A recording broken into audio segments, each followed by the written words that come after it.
Well, I think just to realize that for the ALS Association and all of the community who do things like go to the advocacy day and go talk to people on the Hill, they really want data. They want to know what the experiences are like, and this will arm those advocates with information that will be really helpful.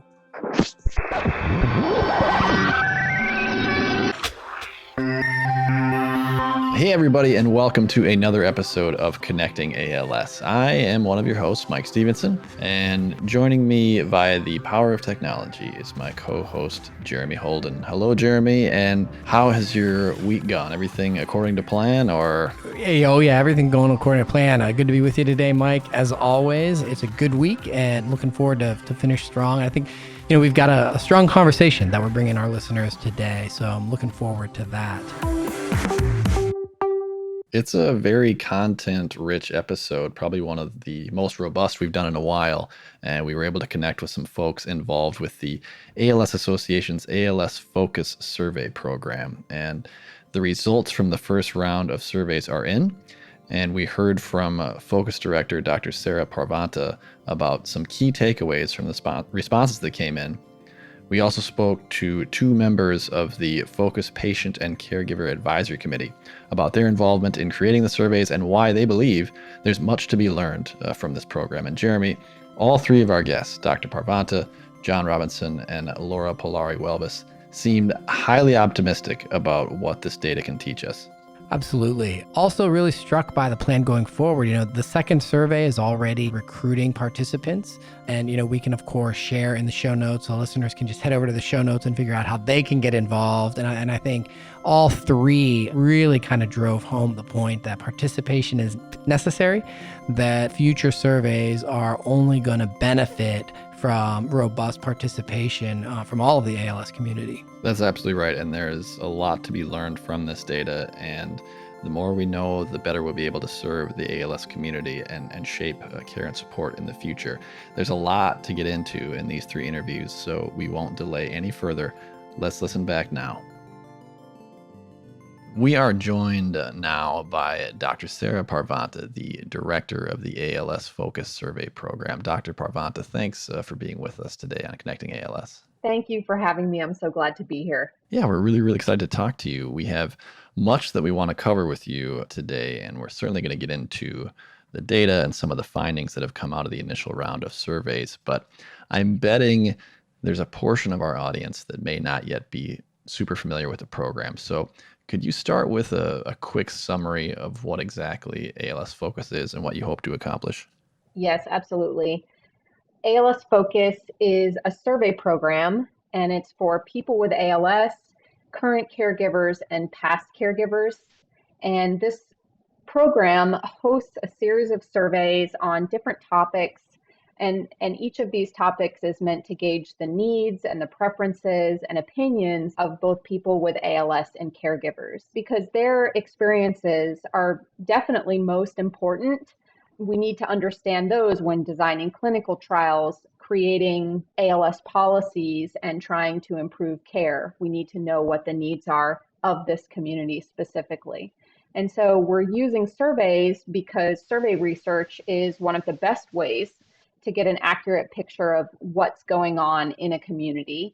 And so by surveying large groups of people, we can gain a more precise set of evidence and data on what the real needs are in this community. So what did we learn? We have the results from the first survey. What jumped out at you? What are the top lines? And what are we going to start bringing to our partners to help inform the work going forward? I should first explain that our first survey for ALS Focus had 400 or so people who participated, and those included people with ALS, current caregivers, and past caregivers. And in that group of about 400 people, we found that a quarter of them, 25%, said they had to borrow money or they faced debt after ALS, either their own ALS diagnosis or needing to provide care for someone who received ALS. That this group in our sample were facing those kinds of financial burdens. So this result definitely stood out to us. That's a large percentage of the sample. Yeah. And in addition to that, we also found that a quarter of people said they had to work longer than they were originally planning to because of an ALS diagnosis. Again, because of their being diagnosed themselves or they needed to provide care. And in many cases, those people who needed to work longer said that they had to do so in order to keep health insurance. And this kind of result suggests that people are facing really inconvenient and unfeasible work-related requirements, even when they need to be taking time to care for themselves or provide care for someone who's just been diagnosed with this disease.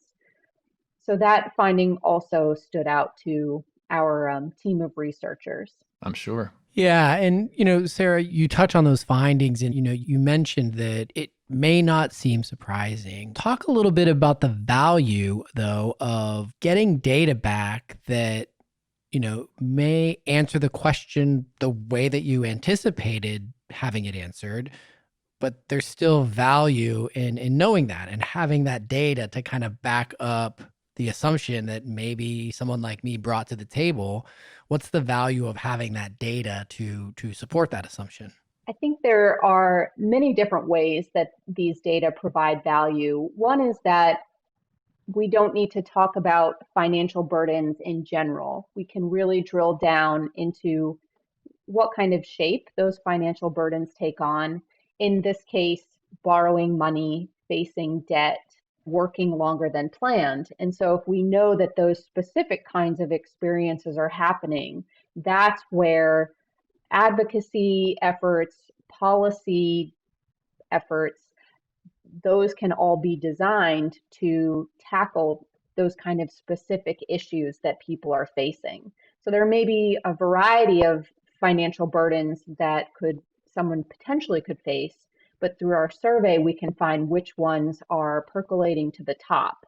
And those are the ones that require perhaps more immediate attention. And then we can do even more work and say, okay, we have found data. We know what we have to do in terms of this first set of financial burdens. Now, what's the next step after that? I do think that data itself is extremely important to policymakers. We need data to inform change.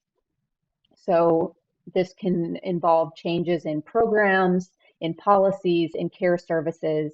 If people have a sense and really have some concrete numbers to rely on, they can be reassured that the efforts and the time and the resources that they're spending are going to help address those numbers that they've seen from survey data like this. So I think we hear all the time about the burdens of patients and families, but sharing clear data will help influence policymakers who are writing legislation, for example, to improve quality of life. And in the case of the last survey, to impact insurance access for people with ALS and families. So concrete data really makes those policymakers and those people writing legislation much more likely to listen to what we have to say about the needs in this community. That's right. And I do think one of the best features of this program is clearly that you are using this data in that way and sharing it with insurance companies, ALS researchers, legislators to use it as evidence so that they can apply it to the future of ALS care and support. And that said, having all that data available is so important. But one of the things that sometimes causes hesitation for folks getting involved with survey programs is how their data will be used. And I know that focus data is so secure and protective of privacy, but can you just talk a little bit about that for our listeners in the way that we keep personal details and information private in the survey process? Yes, absolutely. As a survey designer, participant privacy is really important to me. And also, this is a research study, which means we had to submit all of the different study protocols to an institutional review board so that they could make sure this study didn't introduce unnecessary risks to participants. And one of those risks being a breach of privacy. ALS Focus is an online survey platform, and what's involved is participants who decide that they want to take surveys are able to register and create a private password of their own. And then they create what's called a neurological unique global identifier, which is a long word for an alphanumeric code, letters and numbers, that is tied to any participant's responses. So we're never attaching their name to their responses. Once they create this unique identifier, any of their information that they entered basically disappears. So they have to enter their name and a birth date, and this is all helps to create this unique identifier, but we don't keep that personal information. We Right. then just have this kind of a random string of letters and numbers. So that's one way to protect participant privacy. The other is that when taking these surveys, again, they're logged into a portal using their own password, and only a small group of people has access to that portal. So we don't actually know who participants are when we're analyzing the data that they have entered in their survey responses. We just get a set of data and there are no names or other information attached to that. Similarly, when we present results, none of the results have people's names or anything about where they live or other kinds of information that might be identifying. And eventually, one of the great parts of ALS Focus is that data from these surveys will be free and open to the public, which is kind of unusual. But what we do before we make those data sets available is we ensure that all of the information is de-identified. There's no responses that might tie back to who someone is. So we have several different layers to help protect participant privacy here. What's in store for the next survey? What's the general direction you'll be taking in the next survey? Yeah, the new ALS Focus survey is on what matters most to people with ALS.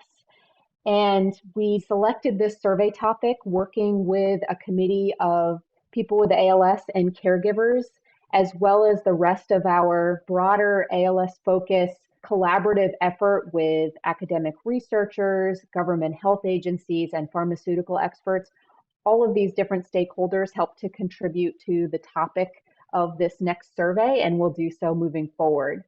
And we chose what matters most because what matters to people with ALS becomes very relevant when developing drug therapies, clinical trials, and taking action at the policy level. So we want to know what kinds of symptoms of ALS are most impactful on the daily lives of people who are living with this disease. And so we're using a survey that's actually developed by Dr. Chad Heatwole and his research team at the University of Rochester.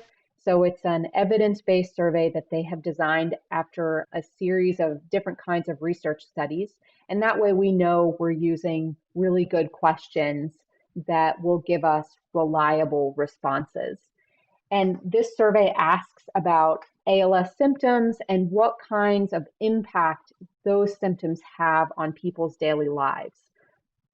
But this survey isn't only for people living with ALS, it's also for caregivers. And so caregivers can take this survey too and share their experiences on which symptoms seem to matter most to the people that they care for.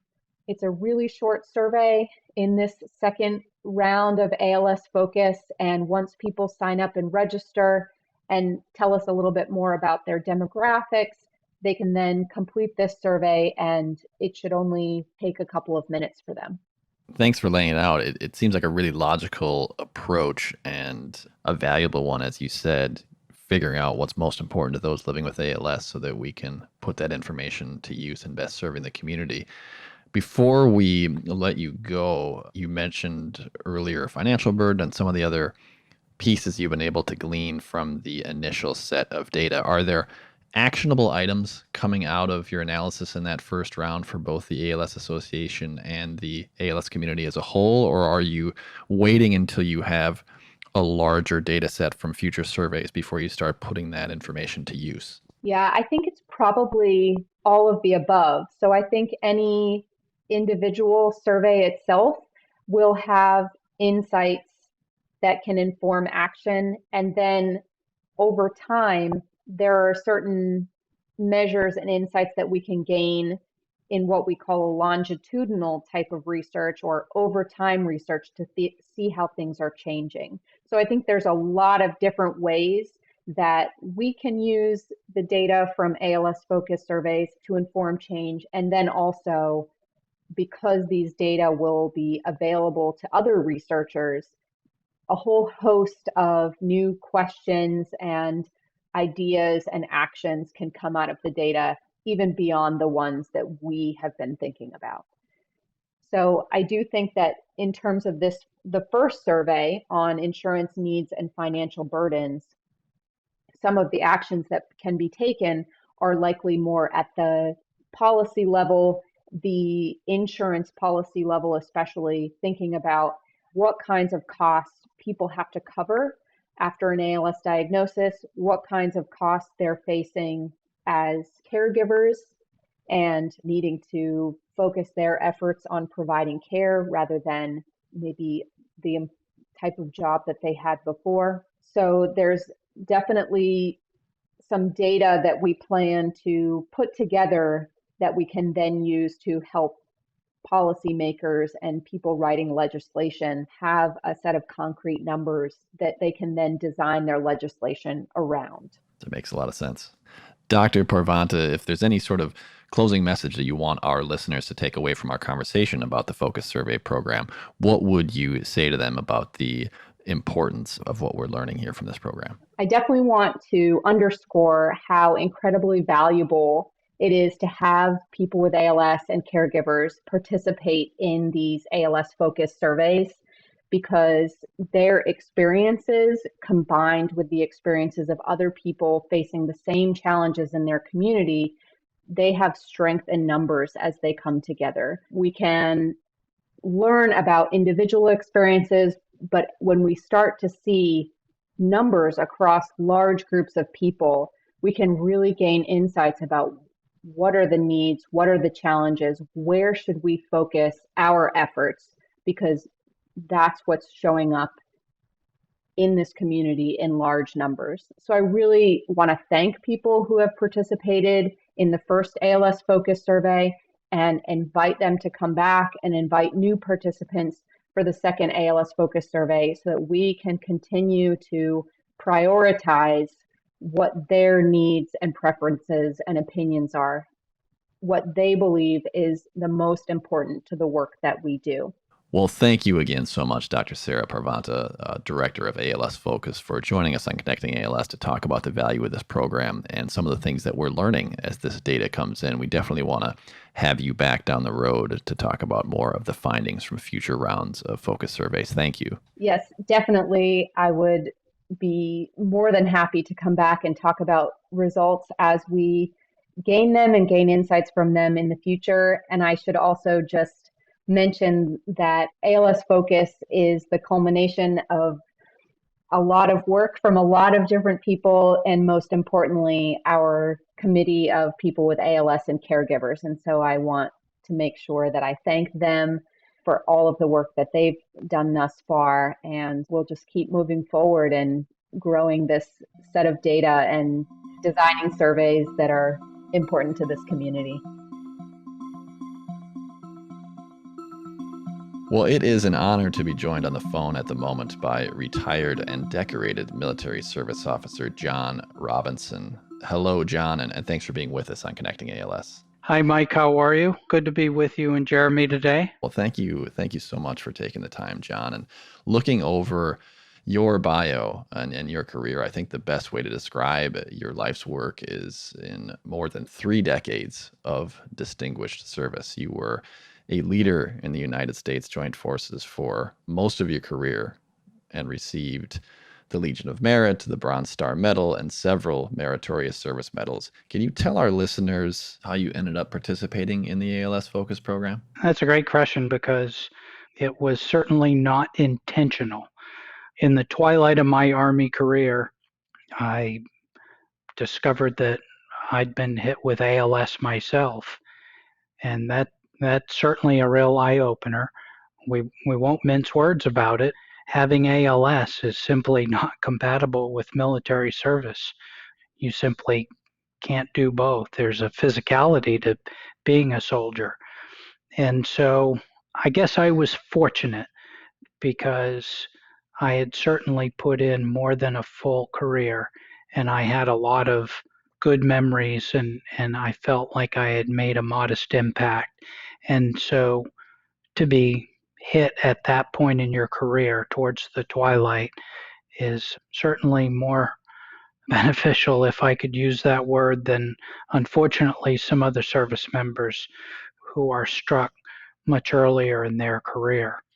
But as I was, and as I saw that as a natural pivot point to look to retirement, I began to try to answer some questions. I think questions that all ALS patients have when they're first diagnosed. And as your disease progresses, you you try to figure out what if and what's next. And in that sense, as the ALS Focus project developed last year, I saw that as an opportunity to help answer some questions for others, and to use my experience not only as a veteran but as someone who had ALS while he was still serving in the military, to be able to bring that perspective to ALS Focus and to help them answer questions and sometimes gently steer those questions or the focus of ALS Focus into something that would benefit veterans and of course Mm-hmm. those still serving. I think, as you fellows know, 1 out of every 6 ALS patients is a veteran. In fact, as you probably also heard, you're twice as likely to be diagnosed with ALS if you've served as for those who have never served. Those are eye-opening numbers. We don't have the answers as to why that's so, but we do understand that veterans make up a pretty healthy proportion of the ALS patient population. And to the extent that I could help ALS Focus answer some of these questions for the benefit of research and advocacy, and of course for legislative fixes for our decision makers, I'm happy to do that. Walk us through some of the mechanics. Having gone through this for several months, what was it like being part of ALS Focus? Well, I couldn't be happier with the collaborativeness and the team play. Again, as a service member, you're just part of a big team. And I really appreciate the team play and the collaboration on ALS Focus. We've got a number of different representatives from frankly all walks of life: academia, research, the veterans, of course. You could just go down the line. And then there are advocacy experts and folks who understand how to build surveys and that sort of thing. And everybody is coming together with a common purpose, and that is to focus our understanding, ask some very detailed questions, get those answers, and then most importantly, use those answers to help prepare our research efforts, the regulatory efforts, insurance authorities, just trying to provide the insights we learn from ALS Focus to all of those efforts. Folks on the outside looking in may initially look at ALS Focus and say, well, it appears that ALS Focus is about creating surveys. Well, I've filled out a number of surveys. This just seems to be another one. And what we want everyone to understand is that there is a purpose behind the surveys that ALS Focus is generating. We've put a lot of thought into the questions that we're asking, but we've also put a lot of thought into the outcomes that we get from these surveys. We're not trying to answer questions to fill up a database someplace on the cloud and just let that information sit. We're already identifying avenues where we can take this information, share it with the insurance industry so that we can help them get better and be more responsive. Share this with our legislators so that they can craft better bills that are more responsive to the needs of ALS patients. And share this with researchers and Mm-hmm. scientists so that they understand what it's like from an ALS patient's point of view. Yeah, I think that is one of the best features and outcomes from this ongoing program is that all of this data will be shared and accessible and open to those communities because, as you said, the more that we can give to the insurance industry, to ALS research, the better equipped they'll be to help us solve some of these mysteries and also better provide care and service to those living with the disease. So it isn't just another run-of-the-mill survey. It is vital data that's going to be used in shaping the future of ALS care and support. Thank you for describing it in that way, John. I guess more directly, for those that are on the fence about getting involved with ALS Focus and taking some of these surveys and providing this information, those living with ALS as well as their family members, what would you say to them you just laid out a compelling case, but what would you say to them in kind of a 45-second elevator pitch about here's why it's important that I think you get involved with Focus? I can do that best by answering the questions that I pose within the ALS Focus every day, every week that we meet. And that is, first, is this secure? And the answer is yes. ALS Focus has worked very hard to ensure that the data that we collect and the way we share it maintains the security for persons that contribute. The second is this information going to be used now and for what purpose? And I think I've laid that case out. But to be pointed about it, we're going to use this information now, and we've already begun to do that. And we have specific folks that we want to share this information with to make a difference in ALS patients' lives: legislators, insurance executives, researchers, and scientists. So there is an immediate benefit when you participate in ALS Focus. You won't see it tomorrow, but I am working very hard within ALS Focus to make sure that you see it the day after tomorrow. We're going to collect this data and use it as we have, but then we're also going to provide a feedback loop to everyone to help them understand how we're already beginning to use the information they've shared to make a difference. So there's a feedback loop that we've created to help share this with folks that are participating. You won't have to take our word for it that we're helping you. You'll see it. We want to thank you one more time, John, for joining us on Connecting ALS and for sharing thoughts about your work with the Focus program and as someone living with ALS and also a veteran, what you are bringing to the table for the ALS community. Thank you so much. Was there anything else that you wanted to share with our listeners before we sign off? Mike, thanks for the opportunity to be able to talk with everybody about what ALS Focus is doing. I think it's important work, and I think that in the immediate future, we're going to show everybody that's participating how important it is. I would invite ALS patients to join me and participate in ALS Focus because your opinions actually matter. And we're going to do something with them and we're going to turn them into action. Thank you, Mike. We're joined now on the phone by Lora Pollari-Welbes. Thanks for being with us on Connecting ALS, Lora. Great. Nice to be with you today. We really appreciate you taking the time. We are discussing today the ALS Focus survey program. And Lora, you are a member of the Focus Patient and Caregiver Advisory Committee.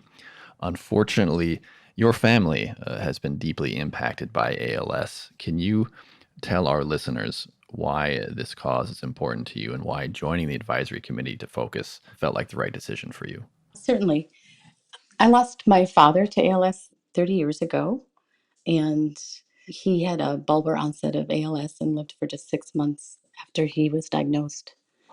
And then later, I lost my sister Anne and my brother Kevin and my sister Jan, all to ALS.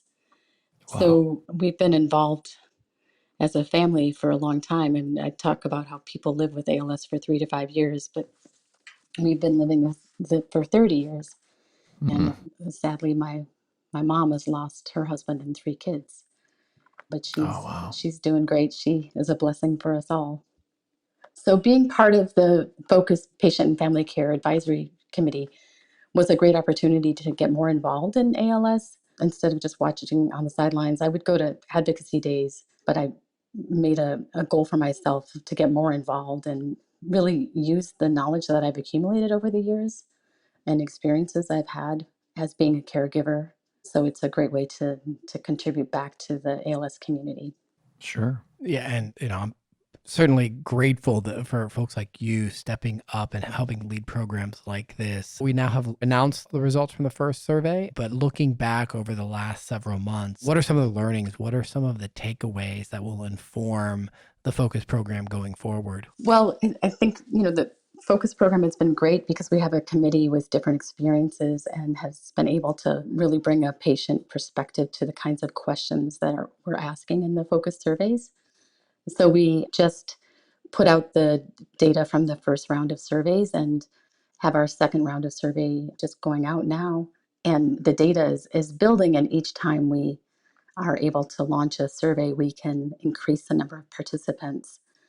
And having that data really provides on the ground experiences of patients to influence programs and policies that could be offered. Yeah, that is certainly one of the huge benefits of having access to that data. And we've talked about with some other folks the collaborative nature of the Focus survey program and how using that data, providing it to insurance companies and ALS researchers and others will really help us shape the future of ALS care and support. Have you found, since you've gotten more involved on the committee side, the advisory committee side, that to be true, that it's really a collaborative environment? Yes, it's definitely, the collaboration is really key to it. And we know that if we can provide data to, the pharmaceutical companies that are investing money into research for a cure, we know if we can help give them more data, it's going to result in better treatments for all of the patients. And we know that by including FDA perspectives, that is helpful, and we're giving them valuable data, and for the researchers. So I think it really is unique. But what is especially unique is that the summary data is available to the actual users of the survey. So if you complete a survey, you get access to the data, and the survey results are available to everybody. There's a summary of the survey results, and it's really interesting data. And I think it's important for patients and caregivers to realize they're part of a community. They're not alone, and their experiences are different, and that's why the surveys are important. But they're not unique, and we can learn things about, just in the last survey about the financial stress from ALS. One of the findings was that there was a lot of stress related to understanding health insurance coverage. That was the biggest stressor. So I thought that was really interesting. And I think for somebody who is a patient or a caregiver to realize that, oh, wow, I'm not the only one. And then for the association to realize that that's an area that they can really take some action on. That was an eye-opening data point coming out of that first survey. And, you mentioned the data collection component of this, and, data, of course, requires participation. And I've heard from people with ALS, wanting to get engaged in the fight and figuring out what role can I play? How can I help, as you say? What would you say to someone looking to engage to convince them that participating in Focus is an important way to contribute to the fight? Well, it certainly is important, and it only takes a few minutes to get your profile set up and then to take part in one of the Focus surveys. And it's building that whole understanding and understanding the breadth and the depth of the experiences is just so valuable. It's valuable to the community and it's valuable to the researchers. And if we can provide information that helps those who are developing treatments and cures, it's going to improve it for everybody. Mm-hmm. I think of the old axiom, knowledge is power, and that certainly applies in this case. The more we know, the better equipped we'll be to bring an end to Right. this disease. Yep. And Lora, you are the leader of a nonprofit in Arlington focused on meeting the educational and social needs of adults over 50. What about your experience and expertise in that area have you brought to your role in helping guide the Focus program? In that role, I understand a lot of the user experiences, and I've worked a lot also with surveys and data analysis, but also bringing an understanding of questions and how they can be phrased to recognize different perspectives. So we need more people to complete the survey, and it really doesn't take very long to set it up. And you don't have to answer questions. You can simply say, I do not want to respond, and that's okay. So it doesn't feel invasive at all. That's a good point. That's a really good point. I think there's often hesitance for all of us when you start to go down that survey path. How long is this going to be, and what sort of questions are they going to ask, and is my data going to be secure? And the Focus program has really done a good job of eliminating a lot of those barriers and encouraging people to participate so that we can learn. That's right. And I think will really help get the word out if other patients and caregivers let their friends and family know, when they go to support groups and they're on social media, to let them know that it's worthwhile to take the time and complete the Focus surveys. And listeners of this podcast, Yes. Here's an opportunity to speak directly to the community. What message would you have for someone who is sitting on the fence and thinking, do I have time for this? Is this the best way for me to get engaged? Talk directly to that person and let them know how they can help. Well, one of the really fabulous pieces about the Focus survey is that it can be completed by the patient or by the caregiver. And a lot of times caregivers don't really get heard. And so it's a great opportunity for them to submit the information as well. And it only takes a few minutes to set up the profile and then complete the sections. And the data will provide researchers and the association the ability to advocate for better programs and policies that will make a difference for ALS patients. Thank you again for joining us, Lora. Really, really insightful to have you on to talk about your involvement with the Focus program and why others should get involved. Really, thank you for sharing your story. Thank you. It's really nice to be with you this afternoon. Well, thank you again to our three guests, Dr. Sarah Parvanta, John Robinson, and Lora Pollari-Welbes, all associated with the ALS Focus program. Again, head on over to the show notes, learn how you can get involved in ALS Focus surveys going forward, and to learn more about the first round of results. We'll share some news in the show notes about that as well. This definitely won't be the last time you hear about ALS Focus on this podcast, and we look forward to hearing more from Dr. Parvanta and her team when the next round of data comes back. That's going to conclude our show for this week. Here is my standard plug about subscribing wherever you listen to your podcasts or at connectingals.org. But this time around, I will mention that you can also find episodes at the newly revamped association website, als.org. So we encourage you to check us out there as well. You can find us on social media at Facebook and Twitter if you have questions or feedback. We always love hearing from you on those channels too. This episode was produced by Garrett Tiedemann of the Minnesota, North Dakota, South Dakota Chapter. Thank you all for listening to the show. We'll connect with you again soon.